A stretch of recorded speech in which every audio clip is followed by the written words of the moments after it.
What's up tout le monde, ici Xanatos de Team Illogical. Bienvenue au 8e épisode de la baraque. Au menu aujourd'hui, on va faire un quick recap de la QSL, la Québec StarCraft League, qui a eu lieu le 24 avril au Meltdown de Montréal.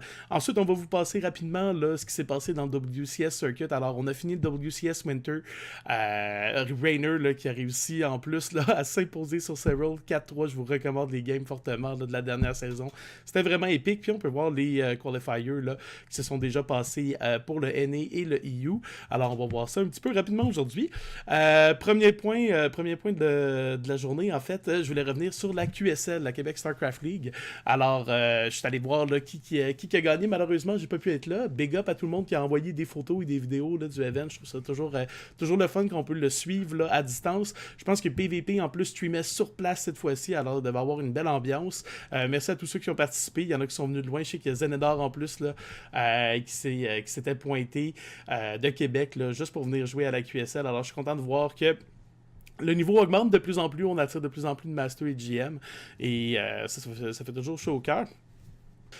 Sinon, la QSL, comme vous le savez, c'est hosté au Meltdown à Montréal, là, sur la rue Ontario, coin Maisonneuve. On fait aussi deux events dans le fond, un event par mois qu'on fait en alternance. Donc, il y a la QSL là, qui était ce 24 avril. Et le mois prochain, ça va être le Bring Ton Noob. Donc, il y a plein de gens comme moi, Master GM, là, qui viennent pour vous donner du coaching sur votre race, sur des builds, juste faire du ladder, jouer entre vous. Des fois, ce qu'on fait aussi, c'est qu'on fait jouer deux personnes qui sont de live contre un petit BO5 avec les gens qui les coachent en arrière. C'est toujours super de fun. Alors, si jamais vous voulez venir, pour toutes les personnes que c'est la première fois qu'ils viennent, on fournit toujours les deux premières bières. Alors, ça va vous faire plaisir de vous voir. Cette fois-ci, pour le WCS, dans le fond, j'ai eu une petite idée. J'ai regardé un petit peu les games là, tout en décalé vu que j'étais à Toronto en fin de semaine. Alors, ce que j'ai fait à la place qu'on s'éternise sur le bracket puis qu'on vous parle de toutes les games qui se sont passées, dans le fond, je vous ai pris plein de petits Twitch clips de tous les moments que j'ai trouvé vraiment drôles dans les games. Fait qu'on va commencer avec le WCS Europe. Alors, on peut voir Serral undefeated, alors qui passe le premier dans son groupe, suivi de Elazer, Nerkio et Arstem. Alors, en plus, la dernière série, là, Elazer contre Nerkio, en plus, deux joueurs du même pays, un peu le New Age versus Old School, là, Nerkio là, qui est là depuis 2010 au moins, il me semble, dans les premiers Européens, et Elazer qui est arrivé un petit peu plus sur le tard. Fait qu'on venait vraiment pouvoir le New School s'imposer au Old School. C'était quand même cool dans le Decider Match. Et dans le groupe B, wow, Showtime qui nous a vraiment surpris, qui est passé premier dans son groupe. Il n'y a pas eu... à moi que je me trompe, là. En plus, c'est ça, il n'y a même pas eu besoin d'affronter Rainer parce que je vais vous montrer un petit peu aussi les games qui s'est passé. Là. Marine Lord a pris un 2-1 à Rainer. Alors, Rainer qui avait battu Serral au WCS Winter puis qui est en feu, là, littéralement depuis qu'il a commencé à son premier event qui était la DreamHack Montréal, où il est arrivé en finale contre Serral. Je me souviens, là, on était tellement hype pour ces games qui s'est fini dans un BO7 encore. Jusqu'à la 7e game à l'arrache, là, on n'aurait pas pu donner un gagnant. Alors, c'est ce qui s'est passé en Europe. Alors, je vais vous montrer quelques petits clips que j'ai fait de certaines games. La première, je suis pas mal sûr qu'il y a déjà quelqu'un qui l'a posté dans le hub, mais je veux quand même vous le remontrer. C'est le Disruptor Hit de Showtime contre Hellraiser. Alors, je vous passe ça. Bientôt, on va voir le Disruptor. Et ce petit Disruptor là en bas à gauche, là. Oh my god. Boum, boum, boum. Boum!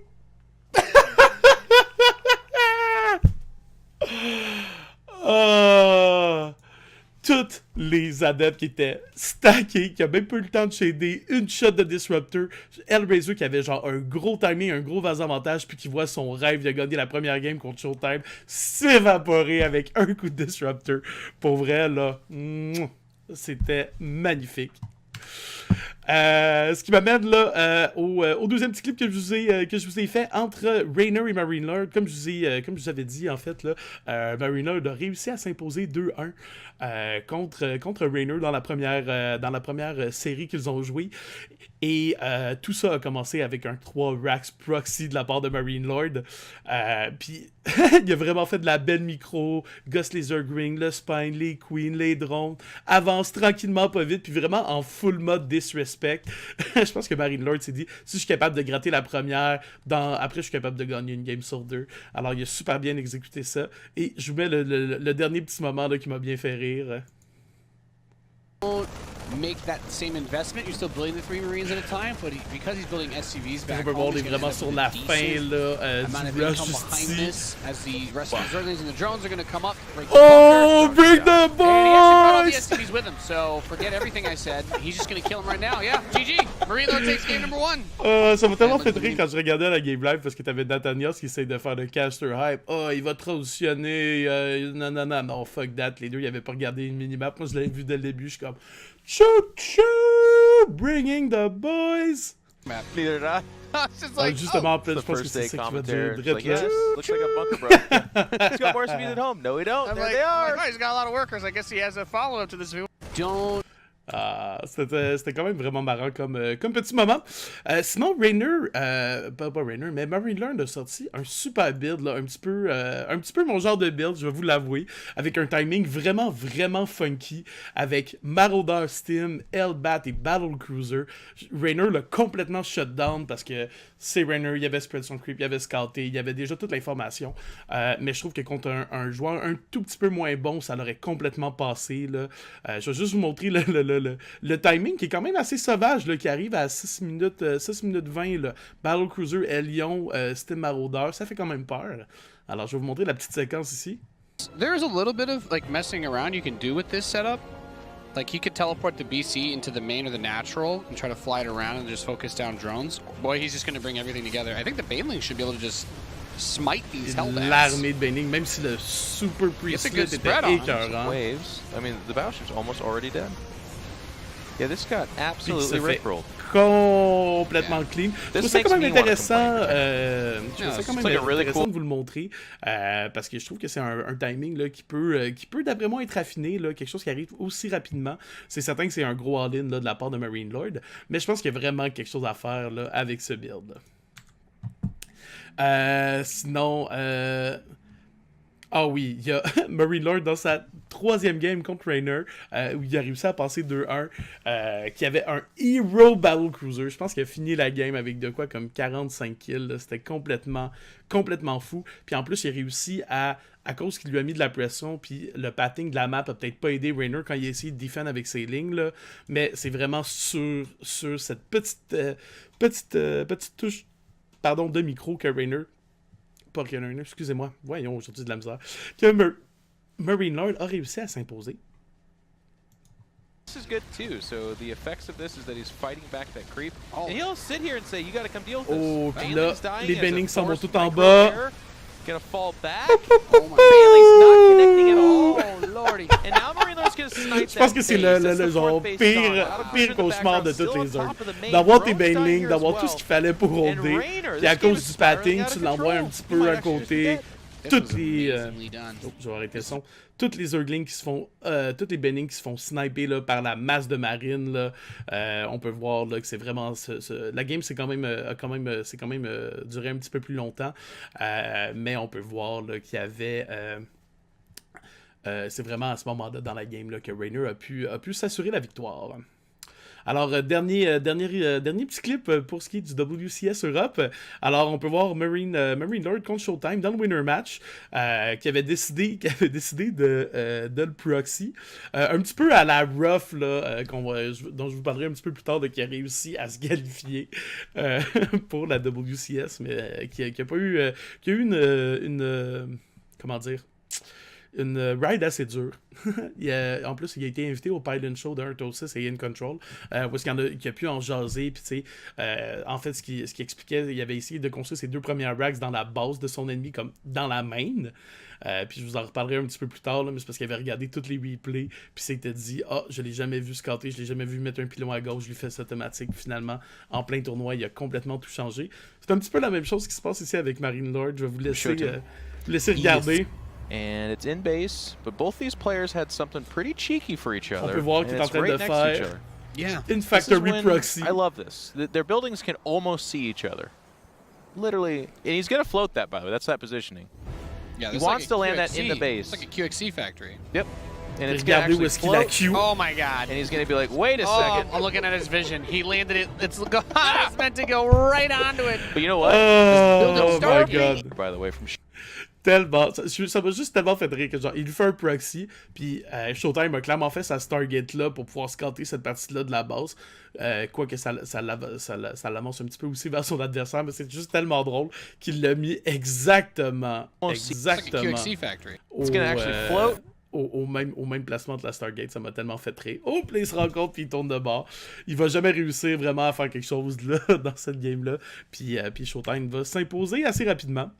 And it's in base. Alors, ça fait pas mal le tour de ce qui s'est passé là, pour le WCS Europe, comme je vous disais. Alors, Arstem, là, qui l'a eu assez dur dans son groupe de Zerg.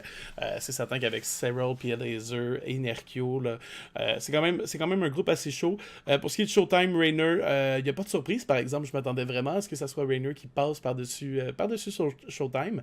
Marine Lord qui a vraiment montré une fou performance, mais malheureusement, dans le Decider match, quand il est revenu contre Rainer, il n'a pas réussi là, à gagner, mais il a vraiment montré, tant qu'à moi, toute une performance en battant le champion là, du WCS Winter Europe. Ce qui nous amène au bracket de l'Amérique. Alors, premier groupe, Puck et TLO ont passé, Disc et Raze, malheureusement, n'ont pas réussi à passer. Alors, c'est sûr que pour Disc, tu sais, à chaque fois que Disc gagne ou perd des games, c'est sûr que pour tout le monde dans le hub, pour ceux qui ne savent pas, Disc est québécois, là, fait qu'on est toujours content de voir performer. J'ai pas pu regarder les games en live, mais je les ai regardés en différé, puis j'étais genre, ah non, je vais vous montrer un beau petit moment là, qui s'est passé. Mais malheureusement, là, TLO s'est imposé dans un full base trade. TLO, maintenant, qui est marié et qui habite à Toronto, pour ceux qui se demandaient là, pourquoi est-ce que TLO là, est sur le serveur américain, il n'est pas sur le serveur européen. Comme je vous disais aussi, pour ce qui est de Raze, là, il avait fait...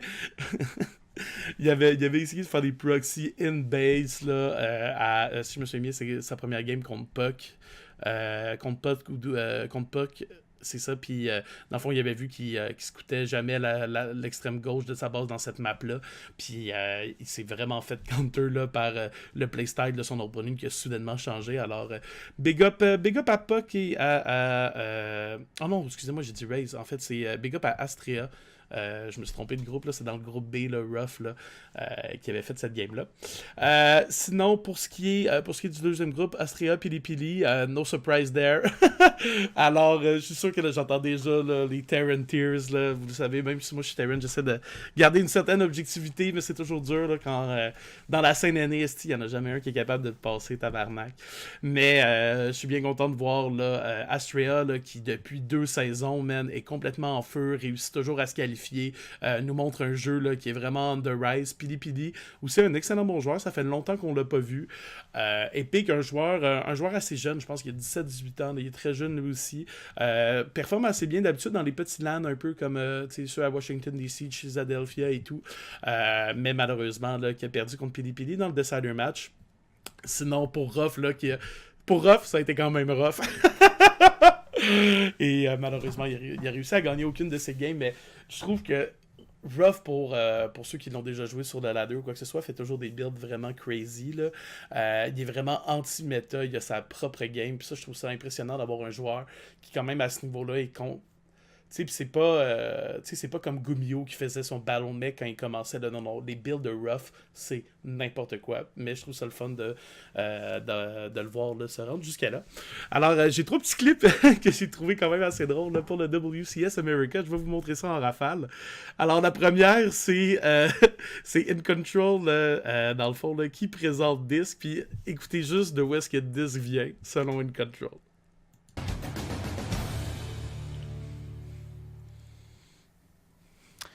His opponent on the bottom right-hand side, determinately from French Canada, it is the blue Protoss Disc. French Canadian.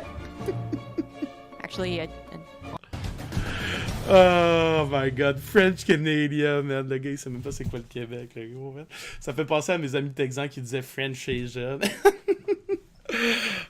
Mais bon, ben, c'est toujours marrant, effectivement. Disque, si je me souviens bien, il vient de Québec.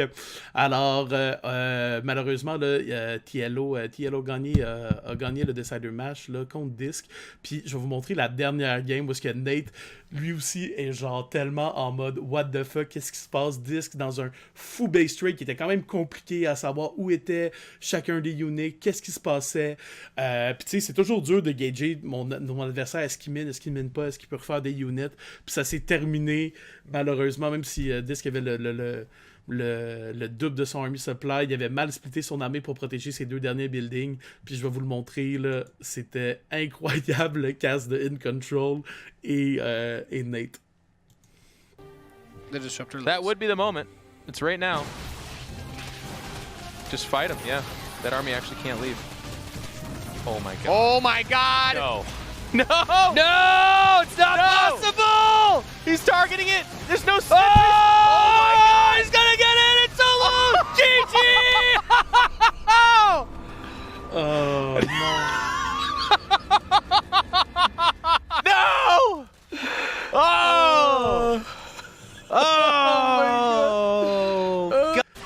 Ah non, vraiment Nate là, qui rootait, man, pour notre Protoss québécois, man, qui malheureusement n'a pas réussi à s'imposer dans cette game-là. Mais je suis vraiment, je suis fier de lui, je pense que c'est un candice. Mais je trouve ça vraiment cool qu'il ait réussi à se qualifier au moins au Round of 60s de l'Amérique. J'espère qu'on va le revoir là, dans les prochains WCS.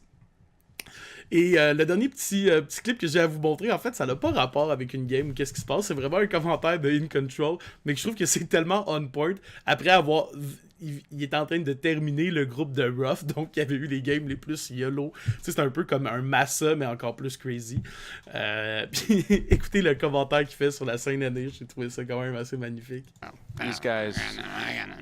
It just feels like we have the European half of WCS. It's very serious, professional. These guys have like been training for weeks. Then the NA scene starts. Everybody loosens their collars. You take off the ties. Come out, they're like spraying each other with like flowers that squirt water in their red nose, like honk honk, and they're just like. I was like, well, you know, I'm actually trying to do my Easter egg hunt while I'm playing this game.